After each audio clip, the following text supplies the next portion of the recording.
Hi, I'm Josh Ibbett. I'm a Tailfin R&D division rider, and this is the bike I'm going to use for the Silk Road mountain race in Kyrgyzstan.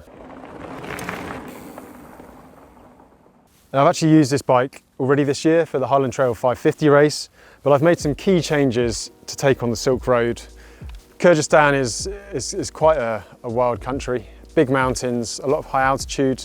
It's not so much technical mountain biking, but there's lots of rough double tracks, quite a lot of remote wilderness, high mountain passes. So I've basically packed everything I think I need to basically be able to survive. Well, the frame is a Mason Raw, and that's Mason's steel hardtail. It's Deda actually tubing, and I've paired it with a 120mm RockShox SID fork up front. The reason I'm running suspension over a rigid fork for the Silk Road mountain race is that I think the roads are quite rough, can be quite bumpy, and it's just going to help keep me more comfortable over the duration of the event. Onto the cockpit. Now, I'm running a Ritchey stem. This is unchanged on the bike, as are the handlebars. However, there are a few key differences, again with comfort in mind. I fitted some tiny little aero bars. These are little triathlon ones. I don't really know if there's going to be need for much of an aero benefit on the Silk Road. However, it does just give me a nice position to rest my hands, so I'm not sort of on the ends of the bars all the time. I've also fitted these Ergon grips with integrated bar ends. The idea is that I can get my arms nice and wide, open my chest up on these long climbs at altitude and get as much oxygen in as I can. And I've also adapted these Redshift gravel bar rubber grips, and I've put them in the center just to give me another extra hand position. Key change I've made to the bike for this particular event is fitting the Redshift suspension seat posts. Now, as I said, it can be quite rough and bumpy, just long periods of sitting in the saddle on bumpy, kind of stutter-bumped gravel roads. So having the suspension seat post is just going to take the shock out of my back a little bit. So group set wise, I'm running Shimano XT, and the controls on the bars, obviously XT levers, my shifter on the right hand side here, and then I've actually got the lockout for the fork under my left thumb, so I can lock the fork out for these really long climbs and make it fully rigid. Gearing wise, I've got a 10 to 51 12-speed sprocket set, and the chainring up front, I've actually put a 30-tooth chainring on. There's a lot of climbing, a lot of high altitude, so I figured a nice easy gear is going to help me keep fresh in the long run. I'm also running Enduro bearings, bottom bracket and headset. These are aftermarket bearings, but they've got a lifetime warranty. You know, really hard wearing, and hopefully shouldn't give me any problems out in Kyrgyzstan. Another key change I've made to the bike for the Silk Road race is the wheels and the tyres. So I'm running a set of custom carbon dynamo wheels from Hunt. So I'm running the dynamo light at the front. This is the K-light system, so I've got my charger, I've got the light, and it's running off a Son hub on the front wheel. 32 spokes, so I'm basically self-sufficient in terms of energy.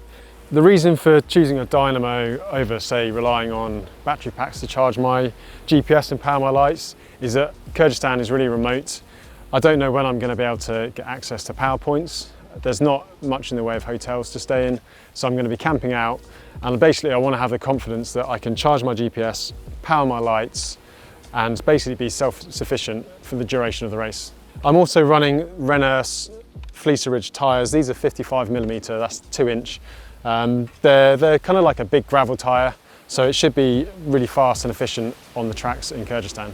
I'm going to have to take quite a lot of gear for this race. It's high altitude, quite changeable conditions, and I've got to prepare from everything from, say, -10 degrees C up to almost 40 degrees. So I've got all that stuff packed in my bags. At the rear, I'm running this prototype Tailfin R&D division Aero pack.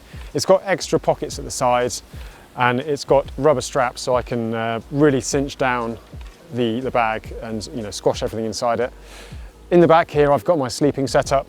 So I've got a RAB bivvy, I've got a sleeping mat, I've got a lightweight sleeping bag, and also my down jacket. The frame pack is another custom piece of equipment from the R&D division. As you can see, it's got 2 layers to it. In the bottom layer, that's all my spares. I've got a few inner tubes, all my tools, things that I might need to keep the bike running during the race. And the main pocket, I've got a few items like arm warmers and warm gloves, but predominantly I'm leaving that clear for food. As I said, it's a really remote race, so I need to be able to pack, everything I need for for almost a day on a bike at a time.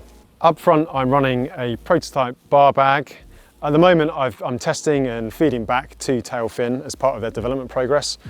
And this bag's already done the Highland Trail 550 and it's getting another outing around Kyrgyzstan. And in here, I have all my layers. So rain layers, insulated layers, and on the little pockets at the front, I can put food and more items I need regularly close to hand. I'm also running a top tube bag. Now this is the 1.5 litre flip lid top tube pack. And in here I put all the things that I want close at hand for easy access. Things like sunscreen, lip balm, chamois cream, the dyno plug for repairing tyres, and of course my camera and my GoPro so I can record the journey. Another new addition to the bike for the Silk Road is this hiker bike harness on the back here. It's actually from Restrap, don't tell Tailfin that. But I've got it on there just because there are some really long hiker bikes in the Silk Road, and it just means you can get the bike up on your shoulders and makes life a bit easier when you're walking with it. So that's the bike I'm going to be using for the Silk Road mountain race. Nice and reliable, and it's a product I trust. If you've got any questions for anyone at the Tailfin team, just drop them in the comments below and they'll get back to you.